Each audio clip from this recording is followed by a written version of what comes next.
The bank manager looked at me like he was afraid to tell me the truth. "Sir, you need to come with me right now. Someone has opened an account in your name, and millions of dollars are already gone." I actually laughed because I thought he had the wrong man. Then he turned his computer toward me, and I saw my full name, my signature, and a photograph of someone standing in front of the bank wearing my old gray jacket. My stomach dropped. I had never opened that account. What scared me even more was the security footage. The person on the screen looked enough like me that, for a few seconds, even I couldn't tell the difference. But there was one detail that made my blood run cold. The man had a small scar behind his right ear. I didn't have one. Before I continue, if you enjoy emotional family stories where the truth comes out when nobody expects it, subscribe to Family Betrayal. And just so you know, the faces, photos, backgrounds, and scenes shown in this video are visual representations created to help imagine the story. They aren't the actual people or events. The manager told me the account had been opened 3 weeks earlier. Since then, millions had moved through it and disappeared in a series of transfers. My hands started shaking. I kept thinking about my family. Who knew enough about me to do something like this? Then the manager quietly asked, "Is there anyone close to you who has access to your documents?" I immediately thought of my son, Daniel. That thought hurt more than the money. Daniel had helped me with paperwork after my wife passed away. He knew where I kept important documents. He knew my passwords. He even had a copy of my driver's license because I'd once trusted him to handle some insurance paperwork. But I still couldn't believe he would betray me. Then the manager played another clip. This time, the man walked into the bank with someone beside him. I froze, because the person standing next to him wasn't a stranger. It was someone from my own family. And when I recognized her face, I realized this wasn't about money at all. I stared at the screen, hoping I was somehow wrong. But I wasn't. The woman beside the man was my daughter-in-law, Rachel. My first reaction was anger. My second was denial. Rachel had always been polite to me, even after my son and I started having problems. She had visited my house, brought food after my wife died, and once told me, "You can always count on us." Now she was standing beside someone who had stolen millions using my identity. I asked the manager to replay the footage. He did, slowly. The man entered first. Rachel followed him. They spoke to the teller, signed papers, and left together. Then the manager said something that made everything worse. "The account received a large transfer from an investment account that appears to belong to you." My heart sank. I had an investment account, but I had never authorized any transfer. I immediately called my financial advisor. He checked the records and went silent. "Sir," he finally said, "someone requested the transfer using your security information." I could barely breathe.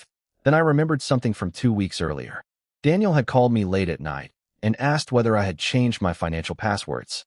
At the time, I thought he was worried about scams. Now I wondered if he had been checking whether I had discovered anything. I drove home with a terrible feeling in my chest. When I opened the front door, everything looked normal, but my desk drawer was slightly open. I knew I had locked it. Inside were my passport, old tax records, and a folder containing copies of my financial documents. One page was missing, my property deed. I stood there staring at the empty space, and suddenly the missing millions made sense. Someone wasn't just stealing money from me. Someone was preparing to take my house too. I called Daniel. He answered after 3 rings. "Dad, what's wrong?" I wanted to scream at him. Instead, I asked quietly, "Have you been to my house recently?" There was a long silence. Then he said, "No." I knew he was lying. But before I could respond, I heard a sound behind me. Someone was inside my house. I turned around slowly, and the person standing in my hallway was the last person I expected to see. I couldn't move. The person standing in my hallway was my younger brother, Michael. He looked exhausted, almost frightened, and he was holding the missing property deed in his hand. For a few seconds, neither of us spoke. Then he said, "Please, close the door." My anger disappeared for a moment and was replaced by confusion. I locked the door behind him and asked, "Why do you have my deed?" Michael looked at me and whispered, "Because your son is about to lose everything." I felt like the floor had shifted beneath me. He explained that Daniel had been drowning in debt for months. His business had failed, and he had borrowed money from several people. Rachel knew about it, and together they had created a plan to use my identity and property documents as security for a huge private loan. But Michael had discovered something even worse. The man in the bank footage wasn't Daniel.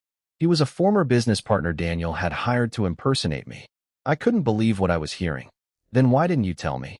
I asked. Michael lowered his eyes. Because I was scared. Daniel threatened me after I found out. My hands tightened into fists. I had spent years protecting my family, believing that blood meant loyalty. Now I realized someone had been using that belief against me. Then Michael pulled out his phone. He had recorded a conversation between Daniel and Rachel. I listened. Rachel was worried because the bank had started asking questions.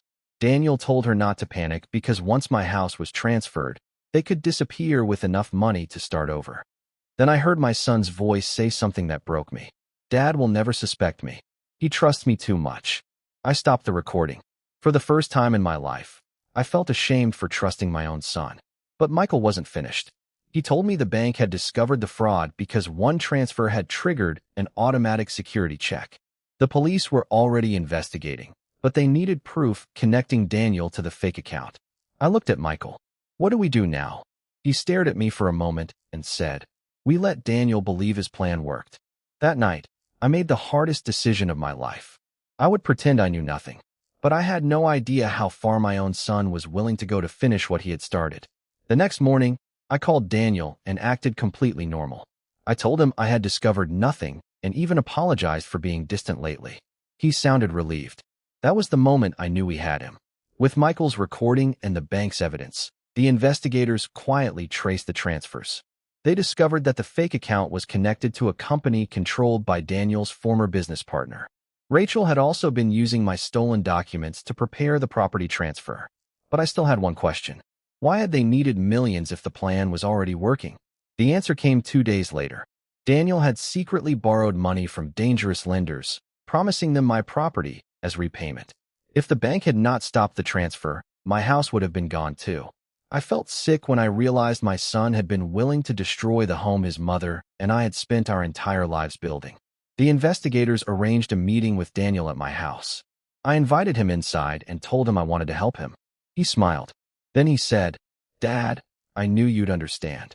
Those words almost broke me.